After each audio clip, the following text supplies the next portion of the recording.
What's up, everybody? Welcome back. Hope everybody's having a great day or night whenever you're watching this. I want to talk about the Utah Jazz and the shocking season that they've had, because I'll be one of the first to tell you before the season started, I had them as one of the top three or four worst teams in the entire NBA. And right now, they look like they can be a playoff contender. They look like they're going to have an all-star player, perhaps in Lauri Markkanen. I'm really just blown away by how great this team has been compared to expectation. So I want to talk about them a little bit, get them some love, because they're not going to get a lot of it from national media. So let me do it right now. All right.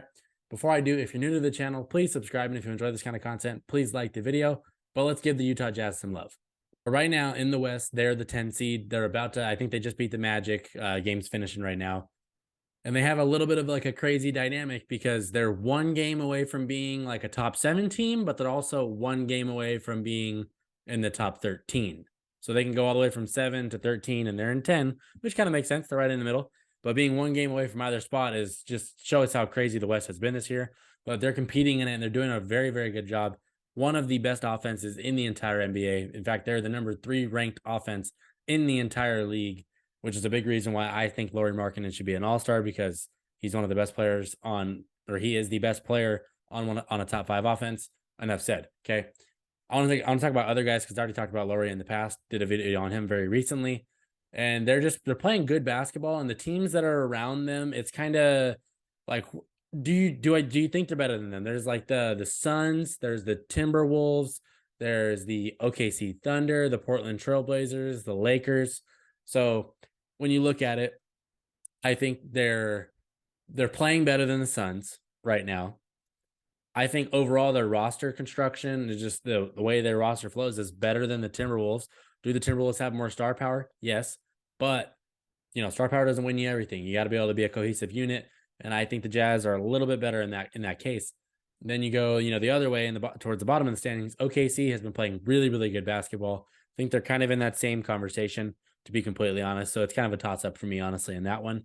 The Lakers, the Jazz are just they're more healthy, have been all year. They should be, just because, the Lakers have been breaking down every single year for the past few years. So I like them to be healthier in the long run. And then Portland is just playing bad basketball. Just doesn't, like, we know what Portland is. Unfortunately, they're just an okay team, and that's it. But I think the thing with Portland is they just don't have any expectations anymore, because you just know they're not going to do anything special. Now, what the Jazz are doing, to me, is special because of how bad they were projected to be before the season even started. Talking about a team that was projected to win 25 games or whatever it was, maybe less, maybe more. And they're projected to make the play-in right now, which, that's a big difference in where we had them before the season. So I kind of want to talk about other players that are on this team that don't get a lot of notoriety. I mean, they might be in the news here and there, but these guys don't get a lot of credit. I want to start with Walker Kessler, because they basically traded Rudy Gobert for a bunch of picks and Walker and Jared Vanderbilt, but we're going to start with Walker. 7 blocks tonight.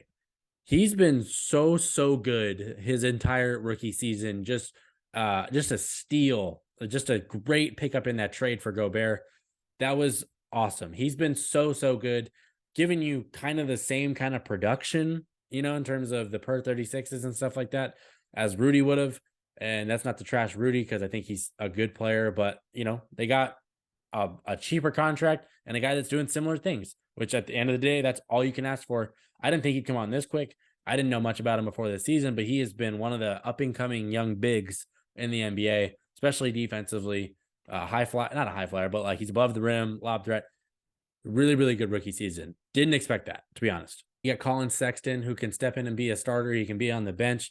He's giving you like 14 points on like 49% from the field, 39 from 3, and 84 from the line. Just good efficiency. He's not chucking as much.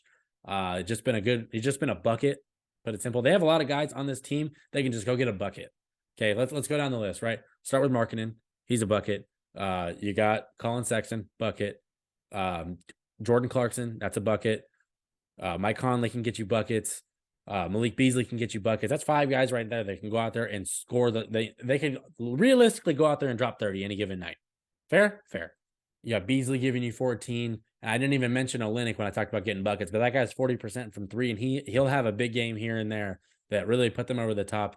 There's a reason, people want to trade a first-round pick for him and stuff like that. He's a good quality player. So, you got a big that's giving you 40% from 3, along with Markkanen, who's doing just as, if not better, So you got two bigs that are doing that. You got bigs that are blocking, doing shot blocking.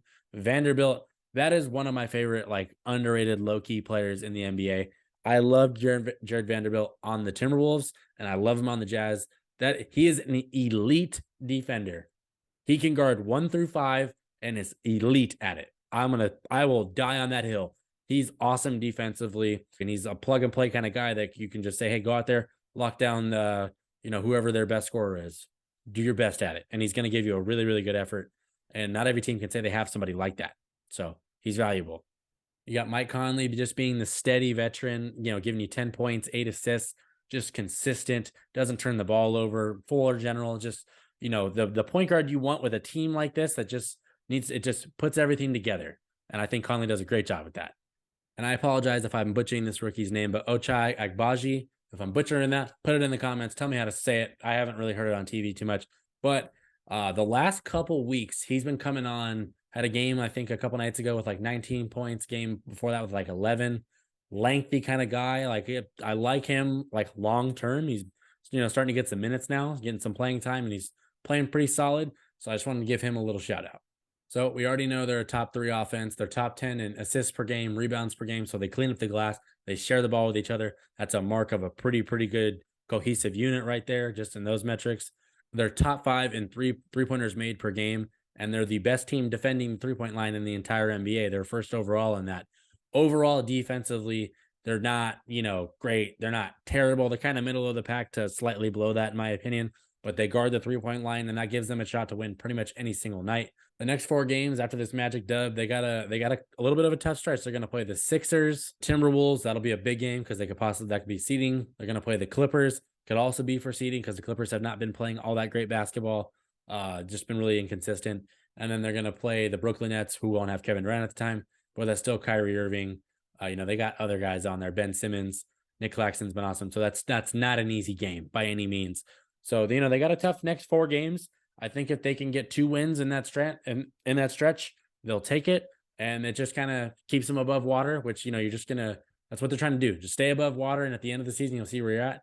I do think that, if they do go on a losing streak or something, because that is very possible. It's the NBA. They happen to pretty much every team. I wonder how long that Danny Ainge waits to kind of pull the plug and maybe make trades before February, if something like that happens. Because they kind of have they're playing with house money. They can keep winning and make the playoffs when no one expected them to. And then, you have the Timberwolves picks. You got picks to future to bundle, all that good stuff. Or if you bottom out, you're in the Wembanyama sweepstakes to an extent. I don't know. There's something that can happen there. But either way, they're in a good spot because they're playing with house money. You can win and it's awesome. You can lose and it's not that bad. So I'm happy for Jazz fans. The trading of Donovan Mitchell, trading Rudy Gobert, really just full-blown restart, and it almost looks like just a retool right now, which awesome to see. Get Lauri Markkanen into the All-Star game. I just want to finish with that.